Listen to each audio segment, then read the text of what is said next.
김서방, 날쌔. 지금 당장 우리 집에 좀 잠깐 와줘야겠어.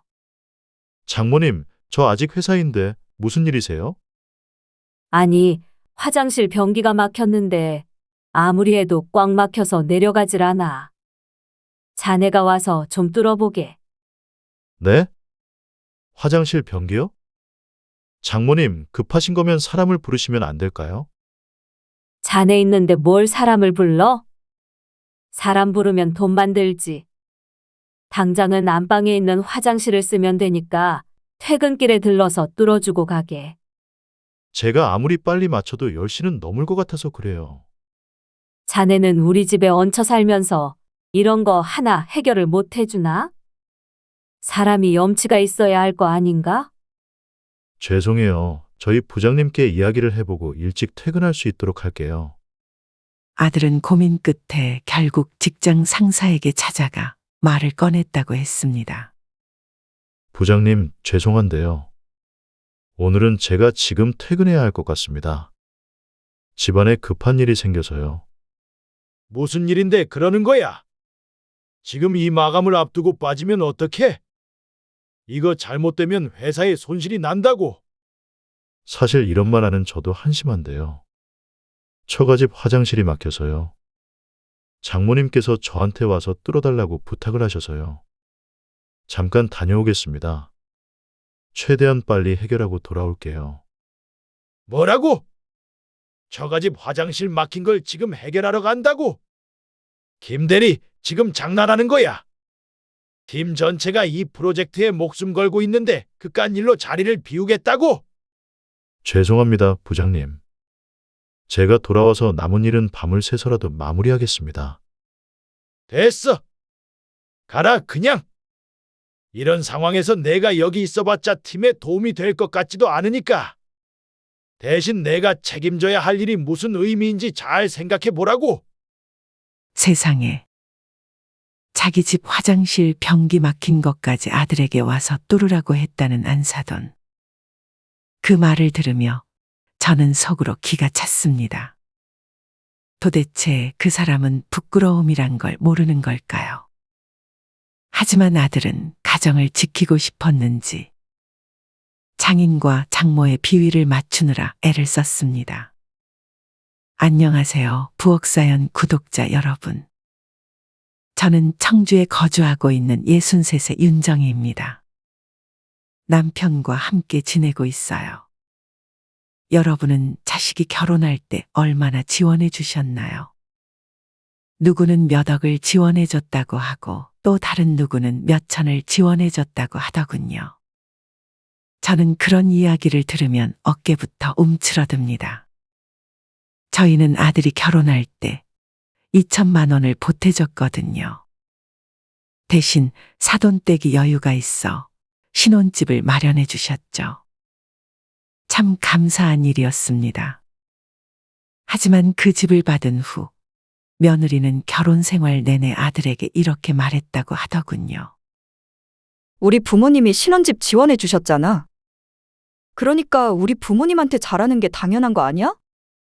처가에서 집을 마련해 줬으니 효도는 처가에만 하라고 강요했답니다. 그 이야기를 전해 듣고 한동안 머릿속이 참 복잡했어요. 집을 사주지 못하면 부모가 아니던가요? 결혼할 때 의리의리하게 지원해 주지 않으면 그동안 자식을 키운 시간은 다 무의미해지는 건가요? 2천만 원 별것도 아닌 돈 같지만 그것도 없는 살림에 어렵게 마련한 돈이었습니다. 한평생 저희 부부는 정말 열심히 살았습니다. 하지만 열심히 산다고 모든 게 잘 풀리는 건 아니었어요.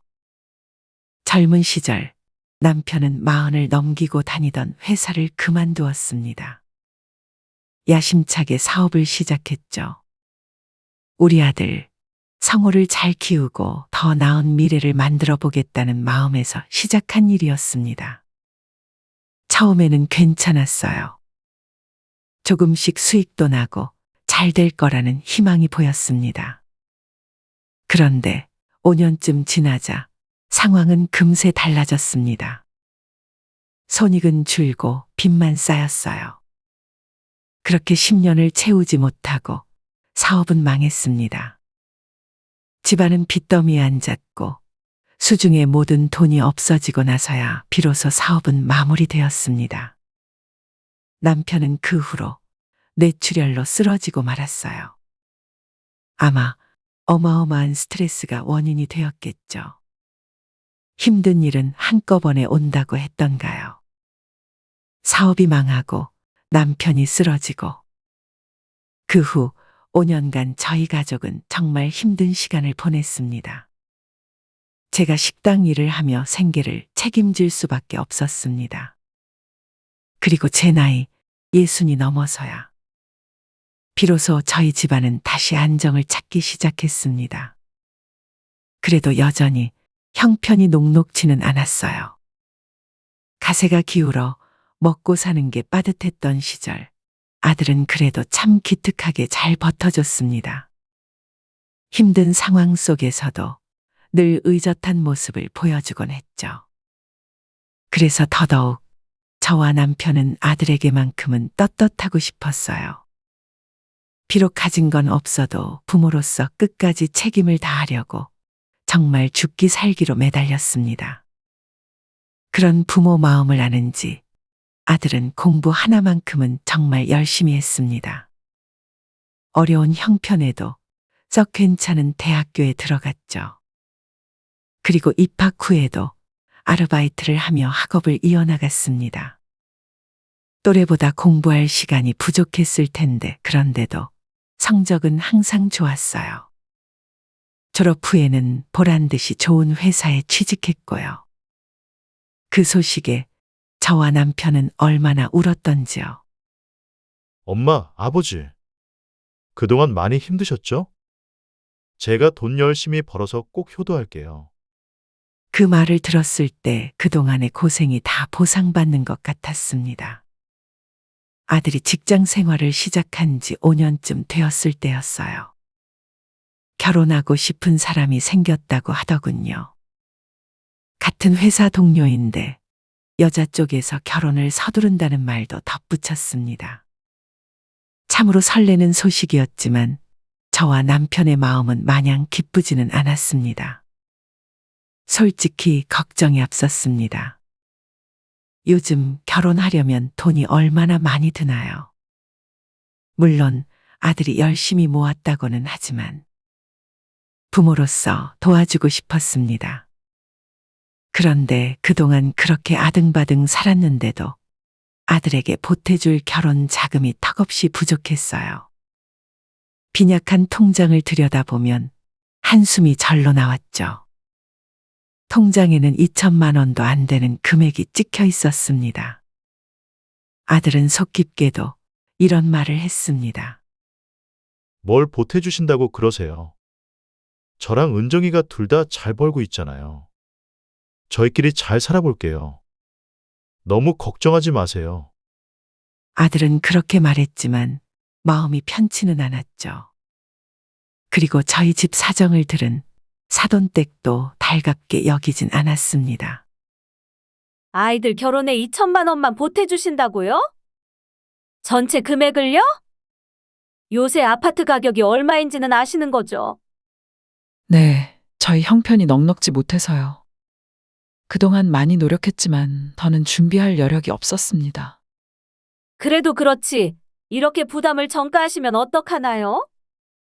저희 집은 돈이 넘쳐나는 줄 아세요? 죄송해요. 저희도 아이들을 위해 더 내고 싶죠. 그런데 은행에서는 더 이상 대출이 되지 않는다고 하니까 저희도 방법이 없어요. 안사돈이 상견례 자리에서 놀란 토끼 눈으로 거듭묻던 얼굴이 떠오르네요. 저는 새빨갛게 달아오른 얼굴로 집안 사정을 구구절절 이야기했습니다. 그리고 양해를 구했죠. 그러자 바깥 사돈이 한숨을 푹 내쉬더니 이야기했습니다. 알겠습니다. 사정이 그렇다면야. 뭐 어쩔 수 없죠. 신혼집은 저희가 마련할 수밖에요. 그런데 혹시 노후 준비도 전혀 안 해놓으신 건가요? 사돈 어른 죄송합니다. 저희도 나름대로 열심히 준비한다고 했는데 사업이 잘못되는 바람에 모든 게 엉망이 돼버렸어요. 그래도 저희는 아들만큼은 잘 키웠다고 생각합니다. 정말 죄송합니다. 걱정이 가득한 얼굴로 저와 남편을 바라보는 박가사돈의 눈빛, 안사돈의 작은 한숨. 그 순간이 얼마나 초라하고 비참하게 느껴졌는지 모릅니다. 첫 만남부터 그렇게 위축된 저 자신이 싫었어요. 그래서인지 그 후로도 사돈댁이 참 어렵게 느껴졌습니다. 사돈댁은 대학교 근처에 빌라를 2채나 가지고 있었습니다. 그중 깨끗한 방을 골라 아들과 며느리가 지낼 신혼집으로 준비해 주었죠. 덕분에 아들과 며느리는 무사히 결혼식을 마치고 아기자기한 살림을 차리며 새 출발을 했습니다. 저와 남편도 비록 결혼 때 크게 보태주진 못했지만 앞으로 아들 부부와 다정하게 지내며 마음으로라도 잘해주고 싶었어요. 하지만 제 바람은 너무 순진했던 걸까요? 아들과 며느리는 결혼 후 저희 집의 발길을 뚝 끊었습니다. 처음에는 믿기지 않았습니다. 일이 바쁜가 보다. 신혼생활에 적응하느라 정신이 없겠지. 그렇게 스스로를 다독였습니다. 하지만 수개월이 지나도록 아들 부부는 집에 오지 않았습니다. 전화도 드문드문 걸려왔을 뿐이었죠. 저희 집이 넉넉하지는 않았지만 그래도 아들과의 관계는 꽤 좋았던 편입니다. 주변에서도 아들이 딸처럼 사근사근하다는 말을 자주 들었죠. 아들은 바쁜 와중에도 한 달에 한두 번은 집에 들르곤 했습니다. 그러던 아들이 결혼하자마자 저희 집에 이렇게 발길을 끊다니 엄마로서 섭섭하지 않을 수 없었어요. 한편으론 처가 눈치를 보느라 그런 게 아닐까 싶어 안쓰럽기도 했습니다. 어느 날 참다 못해 전화를 걸었죠. 수화기 너머로 아들의 익숙한 목소리가 들렸습니다. 성호야, 요즘 잘 지내지? 너희는 별일 없고? 네, 별일 없어요.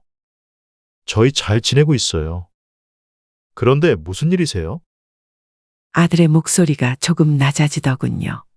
어딘가 죄송스러운 기색도 느껴졌습니다. 아니, 별다른 일은 없고 그냥 목소리가 듣고 싶어서.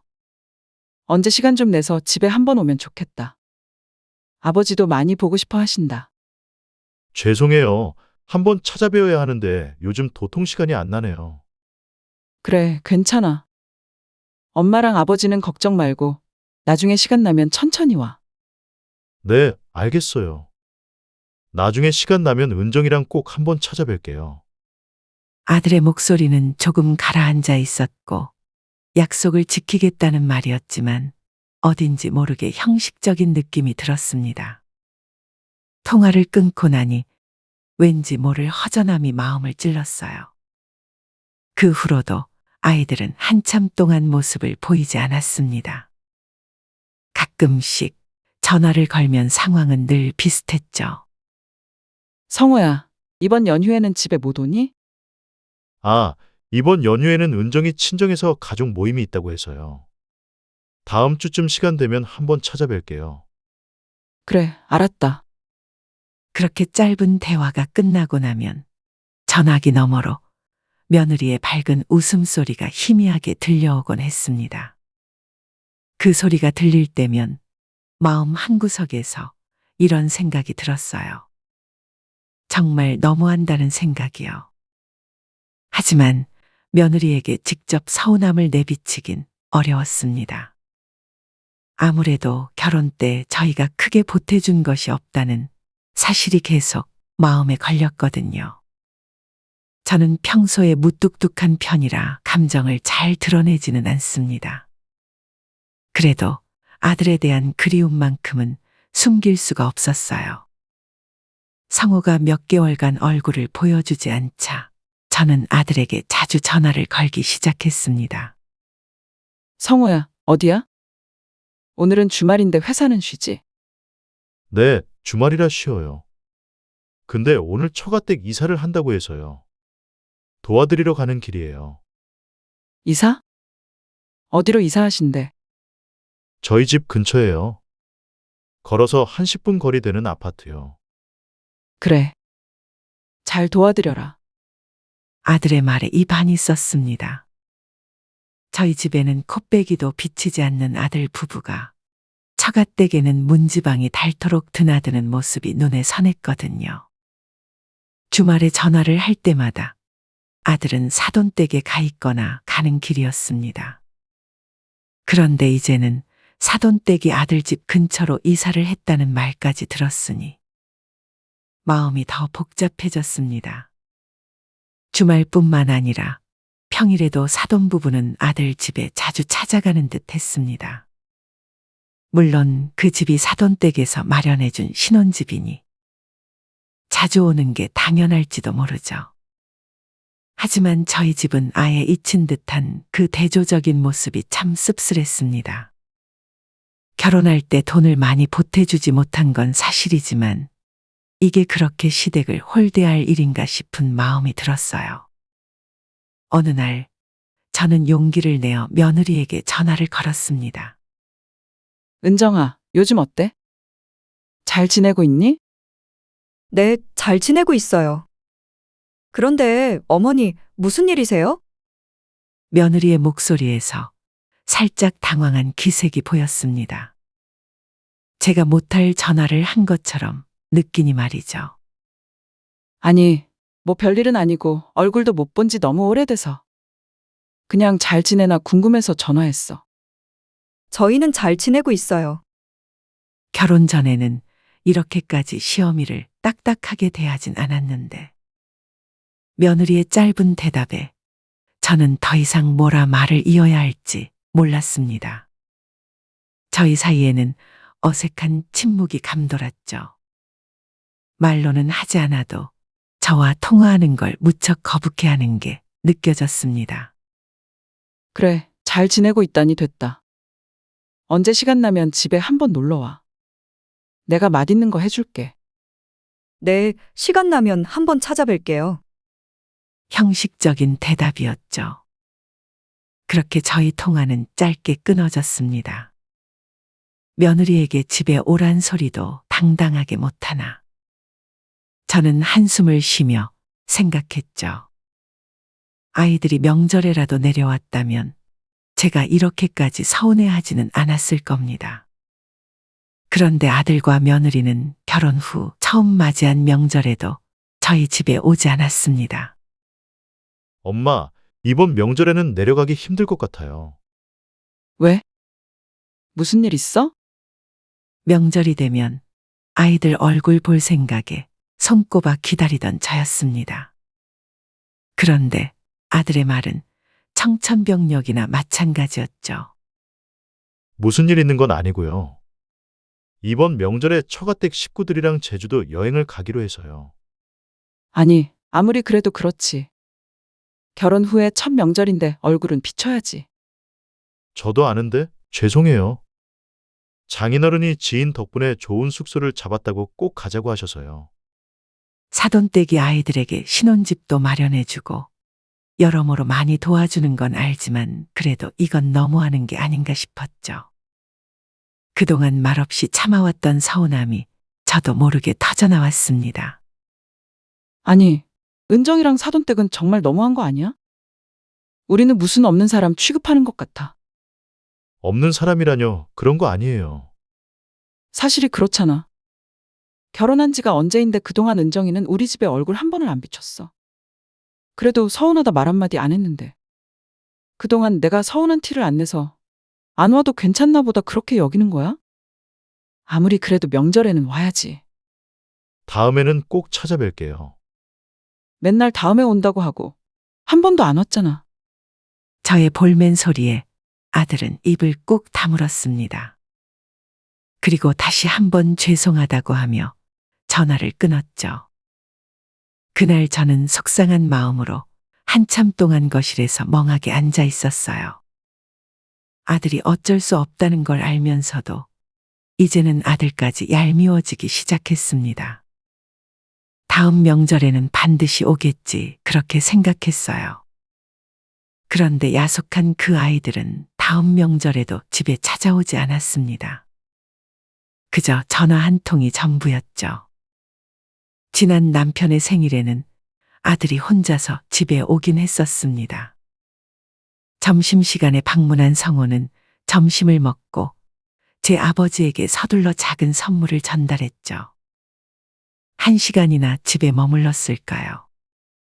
오랜만에 얼굴 보여줬는데 서둘러 가봐야 한다고 자리에서 일어나더군요. 죄송해요. 오늘 장모님 모시고 병원에 좀 가봐야 해서요. 병원? 어디가 아프신 거니? 아프신 건 아니고 피부과에 간다고 하셔서요. 아들의 말에 헛웃음이 나왔습니다. 어디 심하게 아픈 것도 아니고 미용을 위해 피부과를 가는데 시아버지 생일에 집에 몇 시간 머무를 틈도 안 주다니요. 도대체 아들은 그 집에서 어떤 존재인 걸까요? 생일날 아버지와 몇 시간 함께할 여유조차 내지 못하는 아들을 보며 그 집에서 아들은 어떤 존재로 살고 있는 건지 문득 궁금해졌습니다. 문을 나서는 아들의 뒷모습을 보는데 마음 한구석이 아려왔어요. 제가 이렇게 자식을 그리워하며 살 줄은 정말 몰랐습니다. 시간이 흘러 3번째 명절을 맞이했습니다. 저는 명절 한 달 전부터 아들에게 전화를 걸기 시작했죠. 성호야, 이번 명절에는 집에 오지? 이번만큼은 꼭 왔으면 좋겠구나. 엄마가 너희 주려고 맛있는 것도 많이 할 거야. 알았어요. 이번 명절에는 꼭 내려갈게요. 은정이한테도 이야기했어요. 아들의 목소리는 오랜만에 밝아 보였습니다. 그래, 이번 명절에는 다른 일 없는 거지? 꼭 올 거지? 불안한 마음에 저는 몇 번이고 거듭 확인했습니다. 아들은 약간 씁쓸하게 웃으며 대답했죠. 네, 이번 명절에 다른 일 없어요. 꼭 갈게요. 은정이도 알겠다고 했고. 웬만하면 하룻밤 자고 오려고요. 그 말을 듣는 순간 제 마음이 한껏 들뜨기 시작했습니다. 마치 잔잔한 꽃들이 한꺼번에 피어난 듯 살랑거렸죠. 명절이 오길 얼마나 손꼽아 기다렸는지 몰라요. 명절 일주일 전부터 저는 이것저것 준비한다고 분주히 움직였습니다. 결혼 후 처음 오는 거잖아요. 부족한 살림이지만 며느리에게 가난한 살림을 느끼게 하고 싶지는 않았어요. 낡은 이불도 새 것으로 바꾸고 집안 청소도 신경 써서 했습니다. 평소에는 사 먹을 일이 없는 소고기도 준비했죠. 나물도 다양하게 준비했고 전까지 붙여놨어요. 그리고 약속대로 아들과 며느리가 명절 아침 저희 집 문을 두드렸습니다. 저는 버선발로 뛰어나가 아이들을 맞이했어요. 남편도 무척 좋아했어요. 오랜만에 본 아들은 그새 얼굴이 변해 있더군요. 이제 37이 된 그 얼굴에서는 서서히 젊은 티가 사라져가고 있었습니다. 며느리도 한층 성숙한 얼굴이었지만 어딘가 편치 않아 보이는 표정이 스쳤어요. 아이고, 이게 얼마만이냐? 오느라 고생 많았다. 얼른 들어와 앉아라. 저는 아이들을 거실에 앉혀놓고 말 그대로 상다리가 휘어지도록 음식을 차려냈습니다. 그리고 가족이 함께 즐거운 시간을 보냈어요. 아들과 오랜만에 그동안 살아왔던 이야기를 나누니 시간 가는 줄 몰랐습니다. 하지만 그 와중에 며느리는 어딘가 불편해 보였습니다. 재미있는 이야기를 해도 제대로 웃지를 않았어요. 그저 입꼬리만 살짝 올릴 뿐이었죠. 며느리는 앉아있는 자세부터가 달랐어요. 저와 남편으로부터 멀찍이 떨어져 앉았습니다. 조금 안절부절해 보이기도 했고요. 오후에 즐거운 시간을 보내고 저녁상을 차리려고 준비하고 있는데 며느리가 아들에게 눈치를 주더니 무슨 이야기를 하더군요. 아들은 난감한 얼굴로 며느리를 설득하는 듯 보였지만 며느리의 표정은 단호해 보였습니다. 잠시 후 두 사람은 방으로 들어가 실랑이를 벌이기 시작했죠. 저희 집은 벽이 얇아 방 안의 목소리가 그대로 새어나왔습니다. 이제 시간 충분히 보냈잖아? 뭘 하룻밤까지 자야 해? 그냥 이만 집에 가자. 은정아, 오늘 하룻밤은 여기서 보내기로 했잖아. 그런데 갑자기 집으로 돌아가자고? 벌써 해도 저물었는데. 여기서 잠은 어떻게 자? 침대도 없고. 나 바닥에서 못 자는 거 알잖아. 그리고 너무 찝찝하기도 해. 벌레 나올 것 같단 말이야. 그 대화를 들으니 신나게 저녁 준비를 하던 제 손이 멈췄습니다. 마치 바람 빠진 풍선처럼 마음이 시들해졌어요. 한동안 방 안에서는 두 사람의 실랑이가 이어졌고 마침내 아들이 어두운 얼굴로 방에서 나왔습니다. 그 얼굴을 보는 순간 직감했죠. 아들과 며느리가 지금 떠나려 한다는 사실을 말이죠. 저희는 이만 올라가 보려고요. 벌써? 하룻밤 자고 간다고 하지 않았니? 남편은 거실에 앉아 낮게 헛기침을 했습니다. 말은 하지 않았지만 그이도 속으로는 많이 서운했을 겁니다. 죄송해요, 어머니. 저희가 내일 아침 일찍부터 다른 일이 있어서요. 자고 가기는 어려울 것 같아요. 대화 내용을 뻔히 다 들었는데도 며느리는 다른 일이 있다며 둘러댔습니다. 해도 졌고 여기까지 와서 피곤할 텐데 자고 가지 그러니? 내가 이불도 새로 사서 빨아놨는데. 여기서 자는 게 더 피곤해요. 집에서 자야 편하죠. 그럼 저희 올라가 볼게요. 며느리는 단호한 얼굴로 말했고 저는 더 이상 붙잡을 말이 떠오르지 않았습니다. 아들 내외를 더 붙잡기도 눈치가 보였어요. 불편해서 싫다는데 뭐 어쩌겠나요. 결국 그날 저녁 아이들은 서둘러 짐을 싸고 집을 떠났습니다. 집에는 자식들 준다고 준비한 음식만 집에 잔뜩 쌓여 있었습니다. 그렇게 허무하게 명절을 보낸 지 며칠 후 늦은 저녁 술에 잔뜩 취한 아들에게서 전화가 왔습니다. 평소엔 이런 시간에 전화한 적이 없던 아들이라 걱정스러운 마음에 얼른 받았죠. 성호야, 무슨 일이야? 이 시간에 웬일로 전화를 다 하고. 엄마, 저번 명절에 많이 서운하셨죠? 죄송해요. 아들의 어두운 목소리에 오히려 더 애가 닳더군요. 뭐 그런 걸 가지고 그래. 명절에 얼굴 보고 같이 밥 먹었으면 된 거지. 그날 좋은 시간 보냈잖아. 제가 애써 담담하게 말했지만 아들은 한동안 말이 없었습니다. 전화기 너머로 들려오는 숨소리가 점점 더 커졌어요. 그러다 결국 울먹이는 목소리로 이렇게 말하더군요. 신혼집 그까짓 거 하나 못 해왔다고 이런 결혼 생활을 해야 하는지 모르겠어요. 무슨 일이 있었길래 그래? 차근차근 말해봐. 아들은 그동안 있었던 일들을 하나하나 털어놓기 시작했습니다. 아들의 말에 제 가슴이 쿵쾅거렸어요. 아들이 말하길 신혼집에 들어간 첫날부터 며느리는 이렇게 말했다고 합니다. 우리 친정 부모님이 집 해주셨으니까 당신 우리 부모님께 정말 잘해야 해. 알았지? 그럼 알았어. 정말 감사한 일이잖아. 그렇게 시작된 결혼 생활은 항상 처가 중심으로 흘러갔다고 했습니다. 며느리는 별일이 없어도 매주 처가에 함께 가는 걸 당연하게 생각했다고 하더군요. 사돈 역시 틈만 나면 아들 내외를 자주 불렀고요. 부르기만 하면 다행이었습니다. 아들이 살고 있는 그 신혼집은 사돈이 관리하는 빌라였기 때문에 평일에도 수시로 신혼집에 드나들었죠. 처음엔 괜찮았다고 합니다. 감사한 마음으로 고개를 숙였다고 했죠. 하지만 나중에는 처가가 아들 집 근처로 오면서 거의 매일같이 얼굴을 보고 살았다고 했습니다. 그때부터 많이 힘들었다고 하더군요. 자주 보고 살아도 서로 관계가 돈독하면 괜찮죠. 하지만 아들은 처가에서 항상 한 단계 낮은 위치로 느껴졌다고 합니다.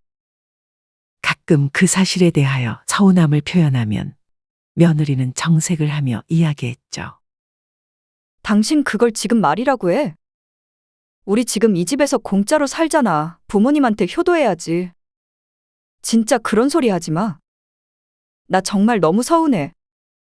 우리 부모님이 집을 해주셨으니 효도는 우리 부모님에게 해야 한다. 며느리는 그런 뉘앙스의 말을 밥 먹듯이 했죠. 그놈의 부모님한테 효도해야지라는 말을 아들은 귀가 닳도록 듣고 또 들었다고 했어요. 엄마, 제가 정말 여기서 뭘 하고 있는 건지 모르겠어요. 처가에서 매일 부르면 가야 하고 조금이라도 마음에 들지 않으면 잔소리 듣고 은정이는 그게 다 당연하다고 하고 엄마, 이게 정말 결혼인가요?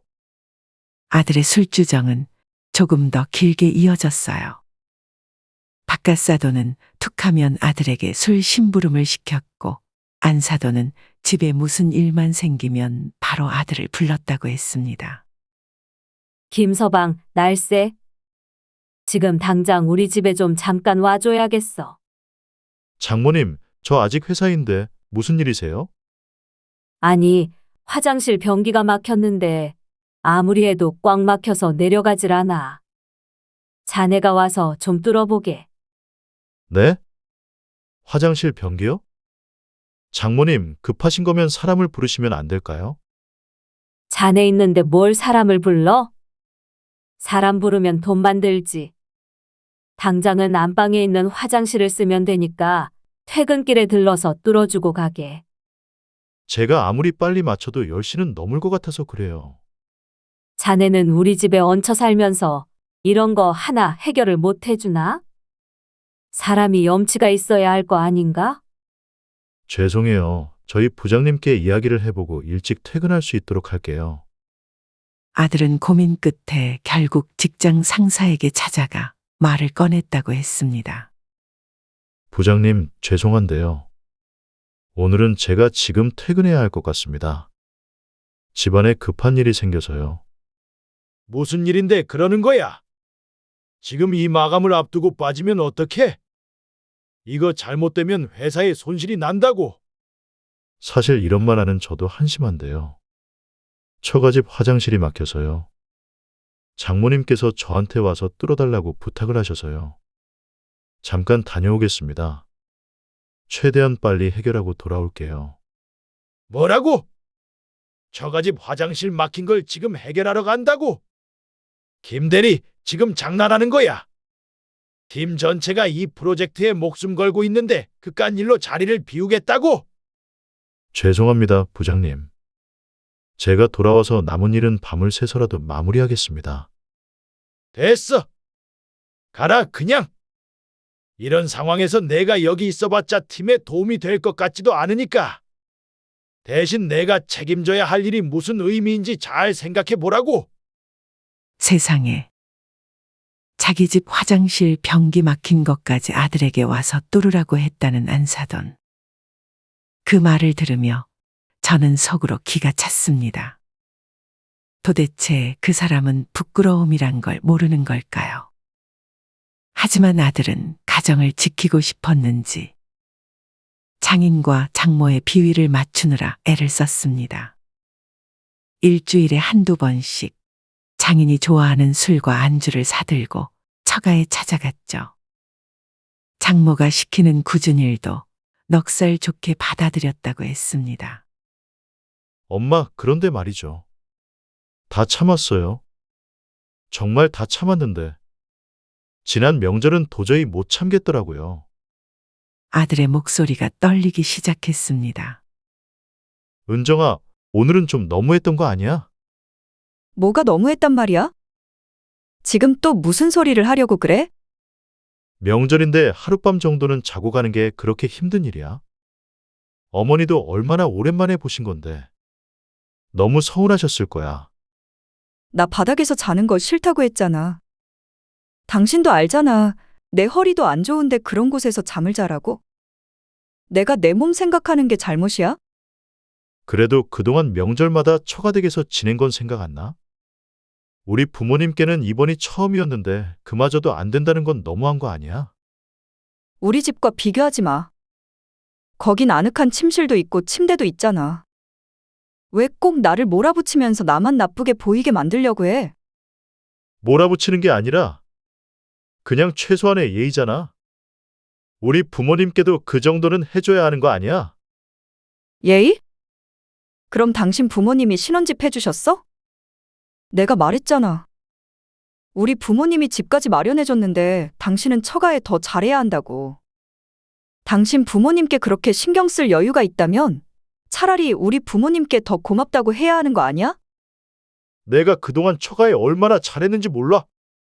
주말마다 가고 장인어른 낚시도 따라가고 장모님 부탁도 다 들어드렸어. 내가 무슨 종이야?